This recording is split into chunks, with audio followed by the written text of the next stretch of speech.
Hi Internet, welcome to the Greg Troyan YouTube channel, and welcome to Greg's 14 Adventures, a weekly vlog where I discuss my journey through Final Fantasy XIV as a first-time player. I beat A Realm Reborn back in 2022, and I'm finally finishing up the rest of the game. These vlogs are documenting my journey. If you like these videos and want to support their continued production, the best way to do that is to like the video, share it on a relevant social media site like Reddit, and leave a comment. And don't forget to check out the playlist of previous episodes, linked in the description and pinned comment. Thanks, pal.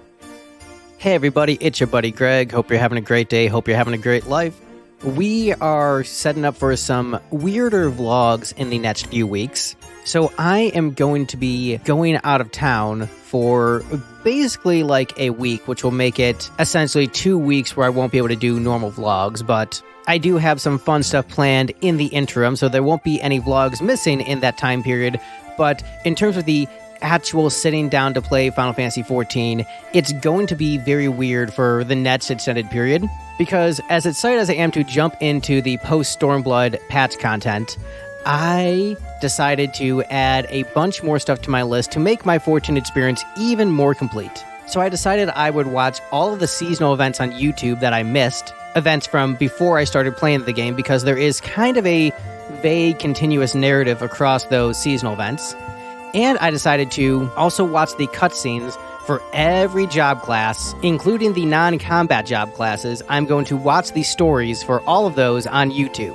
And for the sake of these upcoming vlogs, I'll be watching them as they are released. So basically, I'm catching up on all the jobs that you can get to level 70 by the end of Stormblood. And then I'm saving the other jobs that I got introduced with new expansions as I get to those expansions because, you know, potential spoilers. And because I don't want this section to take forever in the upcoming vlogs, but given how long this list is, it might take a while. But another reason why I decided to put this stuff all up on top of my list is because, hey, when I'm out of town, I won't have time to play Final Fantasy XIV. But I might have a couple minutes to watch some cutscenes on YouTube so I can still make progress on this list. So we've got a lot of stuff to cover in the upcoming weeks before I actually get back to, you know, really jumping back into the playing 14 and doing the post-Stormblood content. So Greg's watching Final Fantasy XIV on YouTube adventures will be the next story arc. You know, it's truly a Naruto filler arc because none of this is canon because Lighto isn't actually doing any of this, but this is added exclusively for the anime to pad out time for the manga to catch up. But yeah, in terms of this vlog, we've actually got 3 weeks worth of playing to catch up on. So the day after I beat Stormblood, I logged in for my weekly playdate with Summoner Jobin, and we began the Binding Quilla Bahamut questline, just the two of us. Well, first we decided to try doing the Moogle event, and had someone randomly bail on us mid-dungeon. But then we went and started the Binding Quilla Bahamut questline, and got help with the first coil with someone from the Party Finder. But then the following week, we actually got a bunch of my friends from my Discord server to come and hang out with us, and help us get through the content at a Summoner Jobin-esque pace. When I was talking with Summoner Jobin last night, you know, he was joking that he, like, moves like an old man, but an old man who is slower than most old men, and I joked that he was like an old man that somebody cast slow on, the Final Fantasy spell slow. So Summoner Jobin really likes to explore the dungeons, go to weird places, and really take his time with the cutscenes. But my friends on my Discord server, they're, you know, understanding of that and very chill, and so Radel Girl, Sean Darko, and Saphira all showed up to help us get through a few more of the coils, and honestly, I really loved it. A lot of my Final Fantasy XIV journey is me playing the game solo because I'm, you know, trying to get through the content, enjoying the story, and because I have weird hours where I don't necessarily have too many, like, consistent, hey, I'm just going to sit down and play a video game for a few hours. You know, in my schedule, it's more just I find it when I can. And so that's why I don't coordinate too much with other people in terms of playing 14, and more it's just like, it's very spontaneous. But playing with everyone together, like these, you know, people on my Discord who have, like, at this point become kind of my new friend circle, gave me some really warm fuzzies. Like, it felt really wonderful. You know, it's kind of interesting the loops and cycles one goes through in life, where I remember when I was younger, like, I used to go on Final Fantasy message boards, like back in the late 90s, early 2000s, and I developed online friend groups through that. And then as I got older, my friend groups shifted, you know, especially doing bands. My friend groups tended to be like the musicians that I tend to do a lot of gigs with. And so it would be, you know, me and like a bunch of hired gun Nashville musicians who are, you know, playing the Opry one night and then playing Broadway another night and then going on tour in South America with a metal band. And so, my friend groups have shifted over time, and one thing I've always been sort of good at is fitting in a bunch of different groups. Centrist Greg, as, I've been jokingly called, is good at getting along with a lot of different types of people. I'm a person who can find sort of like a common connection, something that is, shared between us, and then latching on to that, and then expanding upon it to make a friendship. I've been very good at that. And so it's interesting because I used to be Mr. go out all the time. Basically every night of the week, I would be out, at a show, at a party, extremely social. And now I'm a bit more subdued, staying in more, still going out and hanging out with friends, but not quite as extreme as I was in the past. But I found I've really appreciated the new circle that's starting to develop around me, and the relationships I'm making through doing these vlogs and on my Discord. It's very cool, just the different phases of your life and the different people who come in and out. And I'm just so appreciative of the people who are in my life right now, the new people I've met through doing this Final Fantasy XIV journey. And so, I kind of got a little bit emotional seeing that, all these people were, gathered here together because I asked them to. And, I had all these people willing to show up and help Summoner Jobin on the journey. It just gave me warm fuzzies. And I really loved it. And I know a lot of people think yo, dude, that's what you're supposed to do in an MMO. I get that, but that's not necessarily the experience I seek from gaming. But I think that what's special about, 14 and the way I'm doing it is that I'm getting the fix of I want good story in the same way I consume a good anime or a good book. That's the main reason why I show up for 14. But, these new friends that I've made have been just really incredible. The stuff I've learned from them, the new shows and things I might never have heard about, if not talking with them, the music we share, just all of that has been just, it's been pretty amazing. And so I'm extremely grateful for all the people who, I become friends with through this journey, who have become, my new circle. I am just incredibly appreciative. Life takes you some interesting places. And, if you told me 10 years ago, my circle would be the people on my Discord who I play Final Fantasy with, I wouldn't be surprised because I'm always able to find friends. But it's very interesting, just the different eras in my life and just the different places I've been. I get fascinated by the journey of life, fascinated by friendships, but also very appreciative. So, yeah, it's cool. Warm fuzzies. And even though it was just us, unrestricted, lasting through the content, it was one of the most fun times I've had playing Final Fantasy XIV just because of the people I was with. But because I'm moving into a new phase in my Final Fantasy XIV playing where I like to get a new canon outfit for each expansion, and I'm basically treating the patch content like its own expansion, that's what I've done historically on this channel, that means I need a new outfit for Lighto, a new fit. And so I wanted something with a Japanese feel because of how long I plan on hanging out in Kugane. And I really thought that Stormblood would be more Far Eastern themed than it was. And so the Alamigo stuff was sort of a different vibe than what I thought I'd be getting from Stormblood. And so I really thought it was going to really have those Japanese, Chinese, Korean, East Asian vibes throughout the expansion was what I thought I'd be getting from it. And that was a large part of it, but I didn't really find any outfits in the NPC shops that exemplified that in a way that felt satisfactory to me. And so the Stormblood outfit I ended up choosing was a really awesome outfit, and I think it's really great. I love the cape, I love the green, I think Lighto looks great in it. I love that a red mage could wear that outfit now, I think that's really cool. But my original goal with my Stormblood outfit was something with, again, that Far Eastern feel. What I really wanted for my Stormblood outfit was an outfit that my alt character Gredtroin had, but my main character Lighto, who I ended up making years later, did not have. Because I first played Final Fantasy XIV as Gredtroin back in 2022, and so because of that, Gredtroin has done a lot more seasonal events than Lighto, and has a lot of items that Lighto simply doesn't. And so what I really wanted for Lighto was something that had an armored samurai vibe, and I really wanted something like the Heavensturn outfit from the 2023 Heavensturn seasonal event, the reward you got for that quest. That is what I thought I'd be able to buy at some of the shops in Kugane, and thought that would be a great outfit for Stormblood. But, it was seasonal event only, and I thought, well, there's probably going to be something similar that I can buy, but there really wasn't anything that was quite scratching that itch. And so after I'd beaten Stormblood, I decided, I'm going to check the mod station, check the online store, and see if I can get that outfit. I try not to buy too much aesthetic DLC, just because I know that while I do have a level of self-control, that's only because I'm really vigilant about it, and I know just how easy it is to spend tons and tons of money on games. So, I felt very mixed about even buying the polar bear mount for Gred Troyan, which I ended up loving, and was totally worth it. But when I saw that the price of the Heavensturn coatee was only $5, I was like, oh yeah, $5, I can... For how much I'm going to enjoy the outfit and how much time I'll spend in it, yeah, I can do $5 for this.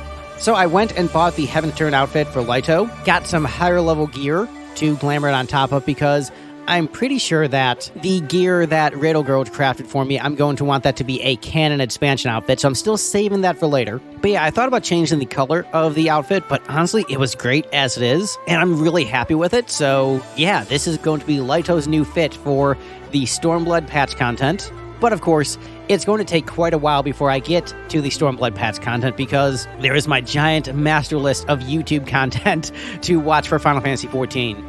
So, like I said, I'm going to be doing the seasonal events and the different job classes. And the reason why I'm not actually playing through the job classes is because I found I really don't like playing as the other job classes. Like, I kind of vibe with Red Mage and just Red Mage, and that's pretty much it. Now, granted, I haven't tried a bunch of them, so, I haven't tried being a healer, but I really hated playing as a tank. While Monk feels like a canon job class for Gred Troyan, it's nowhere near as fun to play as Red Mage. Dragoon was tolerable just to get to level 50 to unlock Red Mage. But yeah, so given how long it would take to level up each job, and the potential of me really struggling with mechanics and also not necessarily enjoying the mechanics, and knowing that adding all this to the list is already going to be delaying Shadowbringers that much more, for now I'm going to just watch the cutscenes on YouTube. And, if I do decide to go back and try those job classes later, because, hey, I watched the cutscenes for Final Fantasy XI before I played the game, for 15, for 16, so me watching the cutscenes before actually playing through a game isn't that big of a deal for me.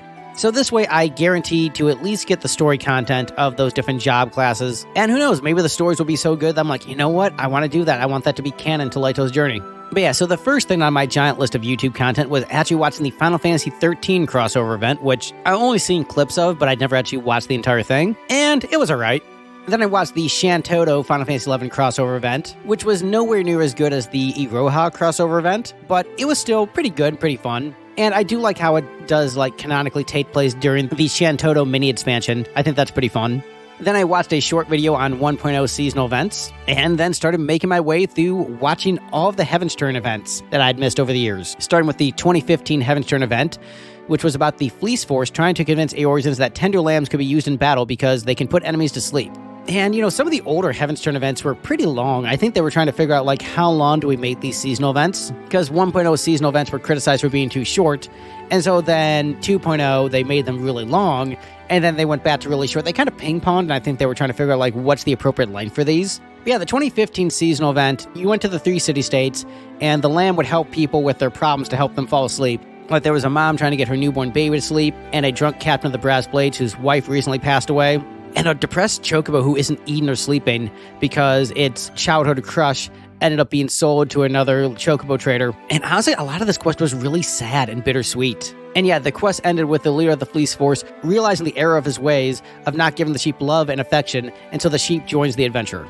So the Heavensturn 2016 event was shorter. It was the Year of the Monkey, and they wanted monkeys to hand out treats to everyone to raise the positive profile of monkeys, but most of the event was basically just like doing a fate, where you try to get mochi and avoid getting hit by a Cyclops because the monkeys are stealing the mochi instead of handing them out. The 2017 Heavensturn event was the Year of the Cock, so there was just a lot of dick jokes. And 2018 was the Year of the Dog, and that was the easiest Heavensturn to sell to the population because it was like, hey, do you want some free food and to see a cute dog doing tricks? Come to our free event, get food, and watch cute dogs. That is the easiest sales pitch of all time. The quest also has a bit of a rivalry between the dog of the event, Taro, and some big mean dogs that some other, nasty pirates are trying to sell. And so there's a rivalry between Taro and the big mean dogs. But Taro, the dog of the event, stands up to them, and it's really cute. It's a cute little event. I like this one a lot. Cute dogs, what's not to love?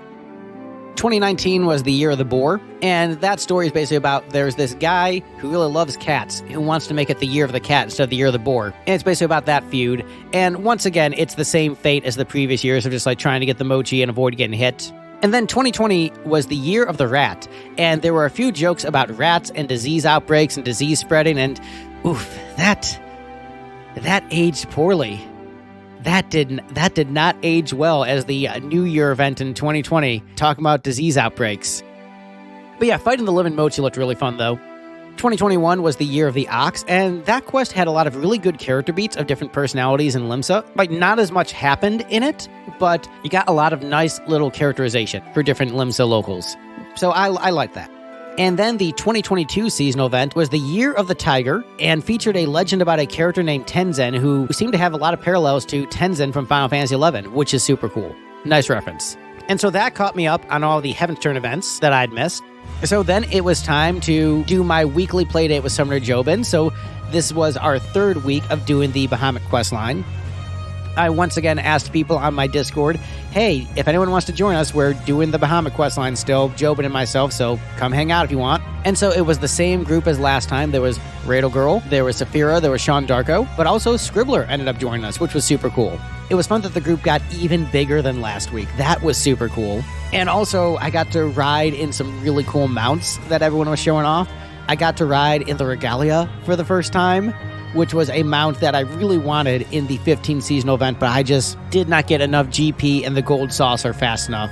I just didn't figure out a way, like, how do I get a bunch of GP fast? Didn't figure it out, but it was so cool riding in that mount. I just loved it. And as a Final Fantasy IV fan, riding in the Lunar Whale was just dope. I loved riding in those mounts. I know you can buy the Lunar Whale on the online store, but that is like, like almost like $50 or something. Like, that is a lot to drop for a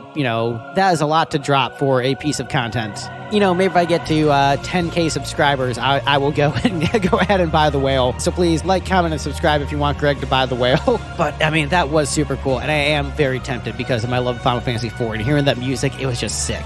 But yeah, so we started doing the coils with that group, but then we had Rockin' Donkey from my Discord also joined. And there was a little bit of difficulty because they had bought a story skip. And so, like, the first set of coils were unlocked, but not, like, the rest of the coils.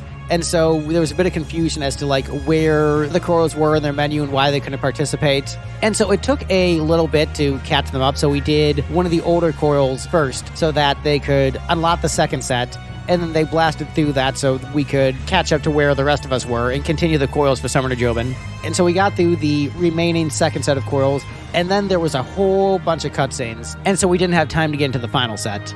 But it was just awesome, again, hanging out with this group of friends.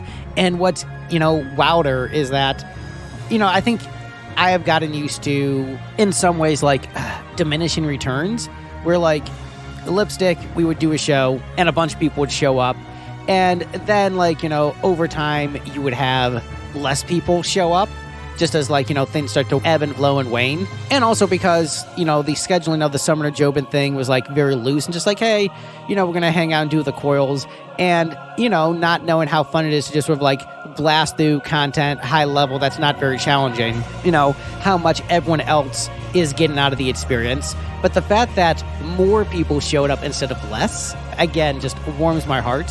And again, I just really appreciate the friendships I am developing through doing these vlogs, doing this channel. I mean, honestly, a lot of the reason I have friends is just because, like, I made content that people thought was cool, and then they're like, I'll hang out with you now. Really, like, my entire life, because a lot of my friends I got through doing music, and just like, Greg, your band is cool, now we're friends. It's really a cheat code. It is really a cheat code for making friends. And so, because I know, like, I might not have met most of the people, I mean, basically everyone who I've been playing 14 with in that group found me through my YouTube channel, with the exception of Rockin' Donkey, who found me because his son likes Lipstick. And so that is the only, like, weird exception. But it's still through, like, content that I've made. So, like, if I hadn't put cool stuff on the internet, I wouldn't have these connections. And so I'm grateful for, this channel for that reason, for these vlogs for that reason, for my music for that reason. It's, putting a part of my soul out there, and then people are like, this soul seems all right. Yeah, I'll hang around the soul for a bit. So yeah, long story short, MMOs are fun to play with other people. What an insight. And that is the video. Thank you so much for watching. Please do the liking, commenting, subscribing, all that good stuff, and share. Share this video. Share it. That is the way that these videos grow the most, is through sharing. Sharing is caring, as the kids say. So I believe next week will be the last week of a normal-ish vlog before I'm basically out of commission for 2 weeks. And so I have to have a little bit of a backlog. And so the plan for next week is to hopefully finish up the Binding Coal Bahamut quest line with Summoner Jobin and all my awesome friends who have been showing up to do that quest line with us. And hopefully get through more of my YouTube list than just one specific seasonal event. There was a lengthy Another Eden update this week that I went through. And also after beating Stormblood, I finished all the Gokaiger content I hadn't watched, so I could wrap up that series with a sense of finality. So I'm hoping to, get through a lot more stuff on my YouTube list and made some progress. But, it's going to be a Naruto filler arc for a few weeks as I give my thoughts on just like, what does Greg really think about the Goldsmith questline after level 50? Is the Carpenter questline good? How does he feel about the Leatherworker questline? Does Greg like the Archer questline and then how it transitions into Bard? Is the Dark Knight questline going to be that good? We've got a while before I actually just get back to straight up doing the Red Mage quest that I unlocked. There's a big list, but you know what? I feel like this is going to be a much more complete Final Fantasy XIV experience this way. So I am looking forward to continuing to share my thoughts on the different Final Fantasy XIV stories that I miss, and then jumping back into Final Fantasy XIV with Lighto's awesome new fit. It's very exciting to announce, hey, here's my new outfit. Get ready to see me do stuff with it in a month. But yeah, thank you so much for watching. I'll see you in the comments. I'll see you on my Discord, and I'll see you in next week's video. Bye, everyone.